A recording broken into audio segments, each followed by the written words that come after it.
اس وقت آپ یہ لگا لیں اپنے اوپر یہ کام میں نے نہیں کرنا، اور ایک دفعہ وہ کام چھوڑ دیں تو توبہ ہو گئی۔ پھر اگر کچھ عرصے کے بعد پھر کہیں آپ جذبات کی رو میں بہ گئے، پھر کہیں کوئی برے اثرات جو ہے وہ پڑے، پھر غلطی کوئی بات نہیں، پھر ہو گیا، تب واپ اسی لیے کا بار بار بار بار بار بار توبہ کریں۔ تو کل بنی آدم خطاؤون و خیر الخطائین۔ دوسری حدیث یہ بھی ابن ماجہ اور بہقی میں ہے، حضرت عبداللہ ابن مسعود رضی اللہ تعالی عنہ، التائب من الذنب کمن لا ذنب له۔ گناہ سے توبہ کرنے والا ایسے ہے جیسے اس نے کبھی گناہ کیا ہی نہیں۔ دھل جاتی ہے، تختی دھل گئی، سچے نے تختی لکھی تھی اس کو دھو دیا۔ ایک حدیث تو پڑھ کر میں بھی چونکا، یہ اصل میں اسلوب ہے بیان کا بتانے کے لیے کہ تمہارے دلوں کے اندر مایوسی کا غلبہ نہ ہو۔ مایوس اصل میں جو ہے مایوسی یہ ابلیسیت ہے، نوٹ کر لیجیے، مایوسی ابلیسیت کی کا عکس۔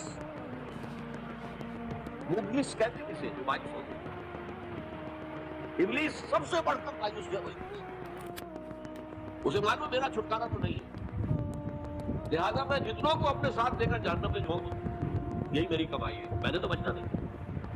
تو ابلیس کہتی ہے جو انتہائی مایوس، مبلس جو رحمت خدا بندی سے مایوس ہے۔ اب اس کو دور کرنے کے لیے حدیث سنیے، اور یہ حدیث مسلم شریف کی صحیح ہے، حضرت ابو ہریرہ سے حضور فرماتے ہیں والذی نفسی بیدہ،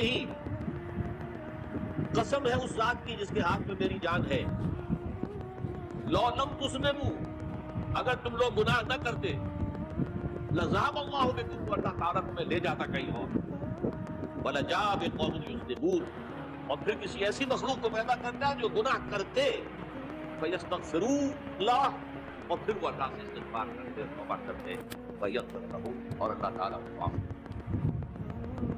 اسی سے ملتی جلتی ایک حدیث ہے،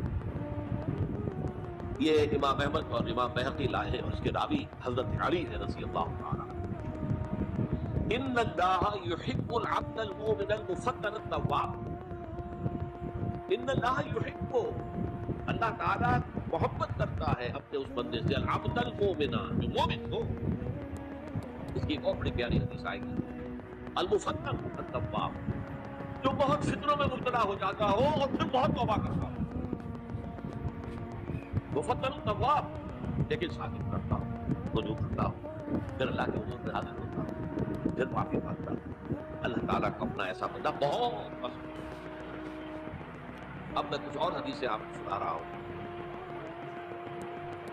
توبہ کا دروازہ دو اعتبارات سے کہا گیا ہے کہ ایک وقت آنے پر بند۔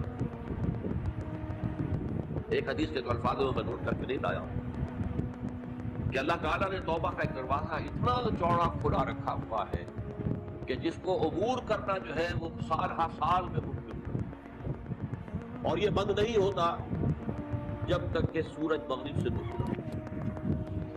یہ قیامت کی جو آخری قریب قیامت کی جو آخری نشانیاں ہے، وہی حدیث میں آپ کو سنا رہا ہوں، عن ابی ہریرہ رضی اللہ تعالیٰ عنہ، اور یہ مسلم شریف کی روایت ہے، من تاب قبل ان تطلع الشمس من مغربها تاب اللہ علیہ، سورج کے مغرب سے طلوع ہونے سے قبل جو لوگ توبہ کریں گے اللہ تعالیٰ، البتہ جب وہ قیامت کی وہ نشانی ظاہر ہو جائے کہ سورج مغرب سے ہو رہا ہے، اب دروازہ ہے توبہ کرنا، اب اس کے بعد اگر توبہ کرتا ہے تو اللہ تعالیٰ کی توبہ کرتا ہے۔ یہ تو اجتماعی سطح پر ہوئی، انفرادی سطح پر۔ عن عبداللہ بن عمر رضی اللہ تعالی عنہما عن النبی صلی اللہ علیہ وسلم قال ان اللہ عز وجل یقبل توبۃ العبد ما لم یغرغر، یہ ترمذی میں ہے حضرت عبداللہ بن عمر رضی اللہ تعالی عنہما سے کہ اللہ تعالیٰ اپنے بندے کی توبہ قبول کرتا ہے جب تک کہ وہ جسے ہم کہتے ہیں گھنگرو نہ بولنے لگے حلق کے اندر، جبکہ نزع عالم نزع ہو اور جان جو ہے وہ آ کر یہاں اٹکتی ہے، تو اس وقت تک دروازہ کھلا۔ لیکن جب یہ شکل ہو گئی گزر والا. یہ انفرادی سطح پر ہو گیا. جب آپ کے موت کے آثار اتنے واضح ہو گئے کہ اب جا رہے ہیں, اب توبہ کریں گے. توبہ اجتماعی سطح پر جب قیامت جو ہے اس کی وہ گھڑی آ گئی کہ سورج مغرب سے طلوع ہو گیا, اب توبہ کا زمانہ. ایک اور حدیث ہے جو میں نے بہت مرتبہ اس کا ترجمہ تو آپ کو بہت دفعہ سنایا ہے, آج میں چاہتا ہوں اس کو پورے متن کے ساتھ آپ کے سامنے. یہ حضرت انس بن مالک رضی اللہ تعالیٰ عنہ سے مروی روایت ہے جو حضور کے خادم خاص تھے, اور یہ متفق علیہ بھی ہے, یعنی بخاری میں بھی ہے, مسلم, لیکن تھوڑا سا فرق ہے الفاظ کا. تو جو مسلم شریف کی روایت ہے اس کے الفاظ کیا ہیں؟ للہ اشد فرحا بتوبۃ عبدہ حین یتوب الیہ. جان لو اللہ تعالیٰ کو زیادہ خوشی ہوتی ہے اپنے کسی گناہ گار بندے کی توبہ سے جبکہ وہ توبہ کرتا ہے.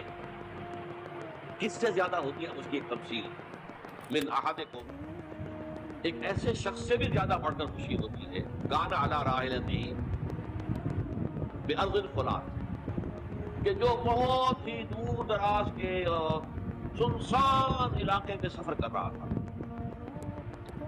فانتحرفت منہ, اس کی سواری جو ہے وعلیہا طعامہ وشرابہ, اسی پر اس کا کھانا بھی تھا اور پانی. اونٹنی پر سفر کر رہا تھا, اسی پر ہوتا ہے راحلہ جو ہے راستے کا سامان. اچانک کہیں بیٹھا ہے تھوڑی دیر کے لیے سستانے کے لیے, کہیں اونٹ آ گئی اور اونٹنی صاحب آئی. اب آنکھ کھلی اور اس نے دیکھا, فَأَيَّسَ مِنْهُ, تلاش کر کے مایوس ہو گیا کہیں اونٹنی کا سباب. اب ظاہر بات ہے کسی صحرا میں یہ کیفیت, اس کا مطلب کیا ہے؟ یقینی موت. فَأَتَىٰ شَجَرَةً فَاسْتَجَعَ فِي ظِلِّهَا وَقَدْ أَيَسَ مِنْ رَاحِلَتِهِ,